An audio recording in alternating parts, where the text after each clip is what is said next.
Okay, this is my last video for YouTube and Facebook for a while. I'll have one more for Christmas. Even though I don't celebrate the holidays, I am going to get a fancy hotel versus a motel. This motel, no complaints, no bugs, no bed bugs, clean. Um, the bottom of the toilet wasn't was the only thing that really needed to be cleaned that wasn't cleaned. Um, and I had to buy some air freshener because, of course, it stunk. But that's about it. And not like extremely, but just like moderatively. Not a little bit, but moderatively. And it was mainly the bathroom. But, anyways, it was still a little smell all over, but mainly in the bathroom. But anyway, so not much complaints at all. So this will be my main motel until I get a place, but I will be getting a hotel, even though I don't celebrate the holidays, because I deserve it, because I've made it very far by the grace of God. Now, look a mess because I've been sleeping and not really caring about my hair until I get into a hotel to wash my hair. Motel wise, no, even sanitizing. That's why I'm stooping over the toilet now, even though I sanitized it. Hotel, I will be able to sit on the toilet after disinfecting it.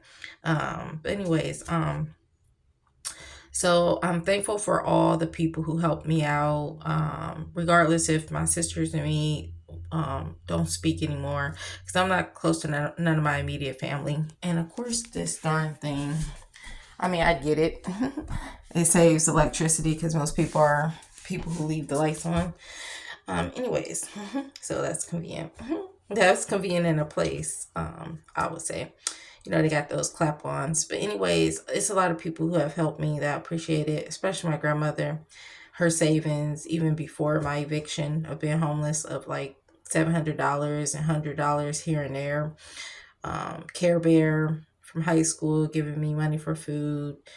Both of my sisters, even though, like I said, I'm not close to none of my immediate family, and I don't plan on talking much, especially all that I've experienced and gone through. And um, anyways, I totally gotta pee. It'd be crazy if I pee on public.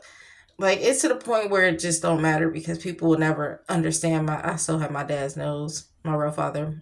I don't claim him, forgive him. Um, I always hated my nose, like Michael Jackson. I'm about to pee on camera because I gotta pee. And I don't feel like redoing this video. Because I gotta get ready to eat and get ready for work and go. Working third shift. And I have to like push to pee still because of the Botox, but it's not as bad as before. That's why my rectum fell out. Numerous side effects. It's hard to empty my bladder. And I would say I'm getting a little tiny bit better. Because it's going on 3 years since 2026. I gotta pee. I'm gonna just do that while I pee because I struggle a little bit, especially if I held it for a little bit.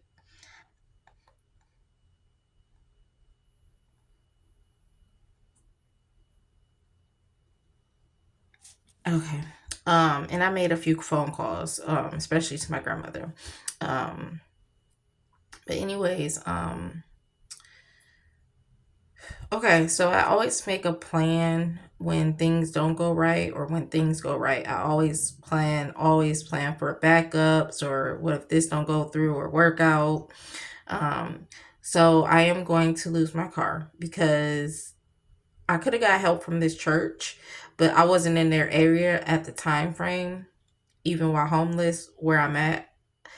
I'm We're in their area now. So now when they could have helped me, it wasn't as expensive to get my car out, because I would still say to this day, I believe my no longer friend, boyfriend, was the one who did it versus the neighbors. And it could have been either or, but I pinned it to him because my stuff was either stolen or thrown away. And it was told that, oh, my bag just disappeared or I left it somewhere. I never leave my stuff nowhere.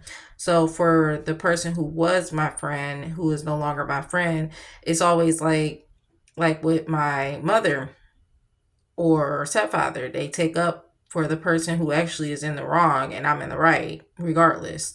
Because I don't lie, I don't steal, I don't make up stuff, I'm not crazy, I'm not schizophrenic or anything. Like, I'm homeless. I carry all my stuff around. It used to be 6 bags, large trash bags. And then I had to get my car, and then I started living in my car, so I didn't have to carry so many things. I carried a tote bag from that friend, and then I no longer needed the tote bag to make it so I look less homeless.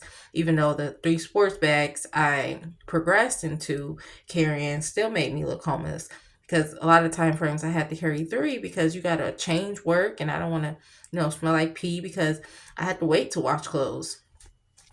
So this hotel, of course, have a laundry on site. It would be the same way with a hotel. But anyways, so my plan is I will be losing my car because it went from, and I gotta pee again. Like I said, I'm not redoing this because I got stuff to do. I gotta, and I don't work till late, like 11:30 to like 8 o'clock, 8.5 hours. I went from 4 hours to 6 to 8. Let me pee real quick.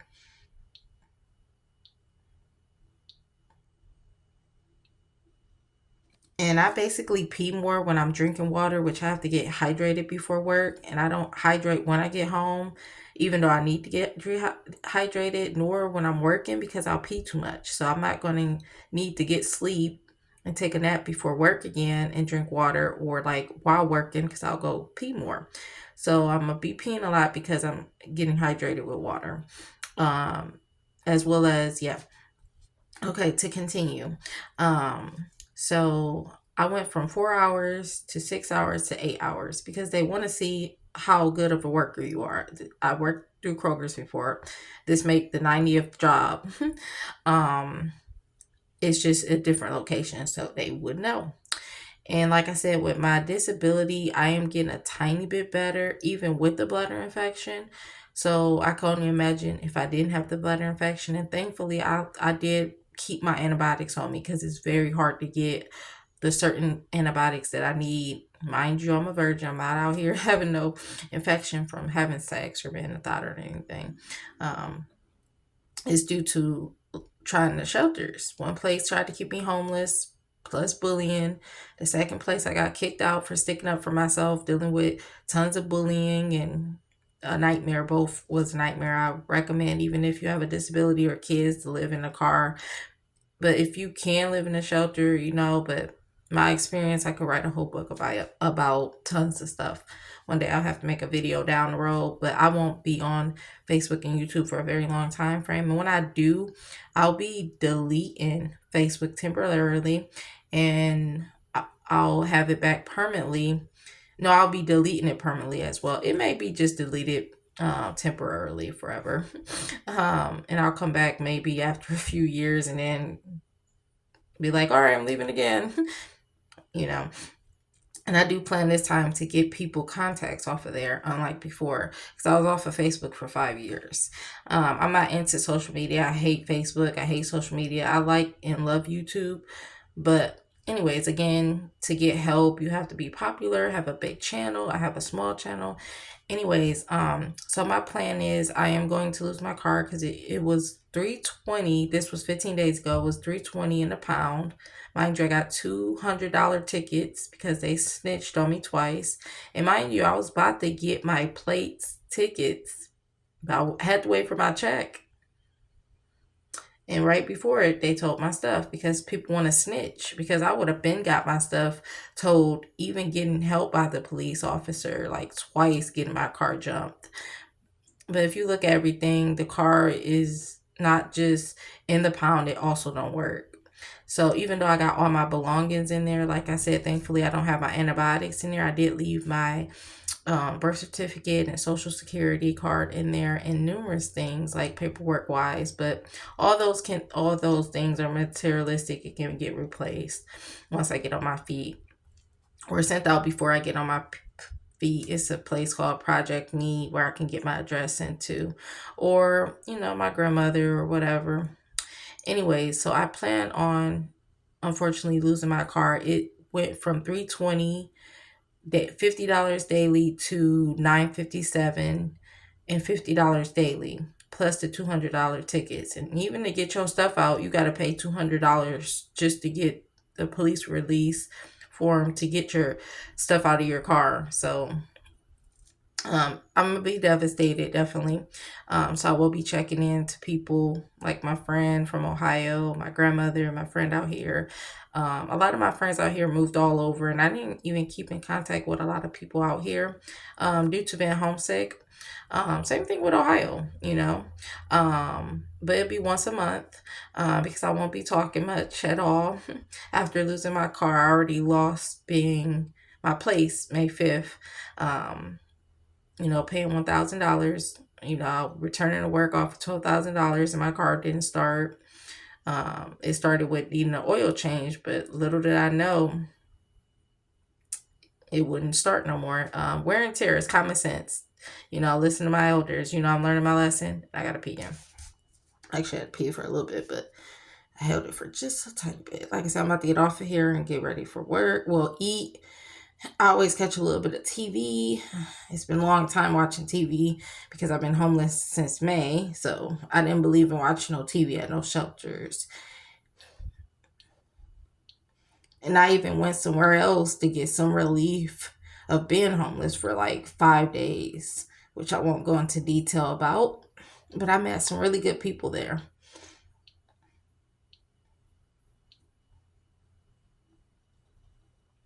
It was a place I never knew I would end up at. Same thing with ever been homeless, and this never would have never happened if I would have listened to my grandmother and listened to my elders about my car, because it's common sense. You can tell anybody about letting somebody borrow your car and they're like, no. It gets to the point people don't even let their ex borrow their car. Like, no. It's common sense. Like I said, sometimes people make the biggest mistakes in their life and they have to learn their lesson.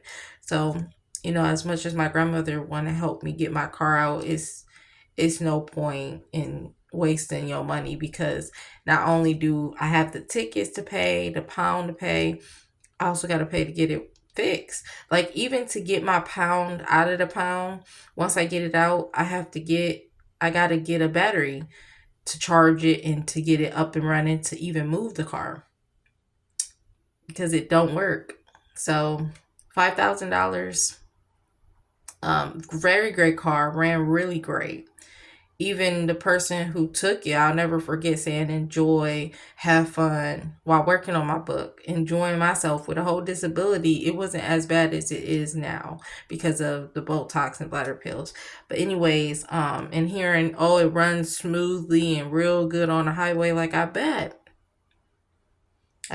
to Cleveland and Niagara Falls. But anyways, again, lesson learned. I'm a person, I'm always push through. This is why I made it so far homeless, by the grace of God. And my plan is to get a job close by my where I work at, walking distance, whether it's a house or apartment. And then once I'm in a place, get a start making payments on the car, get a car and get payments. And I don't have good credit, because I never bought anything making payments.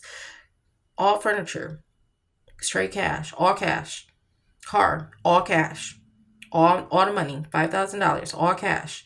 I can't tell you how much for furniture. I would say 1,000, 2,000. Don't know. So I will have to build my credit up if I have to in order to get a car and start making payments on it. And I may stick to third shift or I may change to first shift. It just all depends. I'll figure that out later on. So that's my plans. And like I said, the rest of my life, I'll be more silent and more reserved than before being homeless, because I used to be, I got to pee one more last time. And now I'm done with this video, bro. I'm ready to eat and snack and get ready to go. Because it's hard getting in my job, third shift. Like, they have this whole problem of like the alarm going off, but I think they be lying about it so homeless people don't sneak in or something.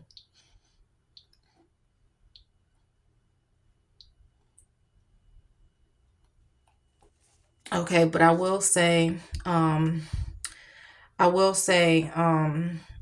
working third shift is very convenient not really time wise, but you can get your body immune in to anything, just like people get their body immune to junk food or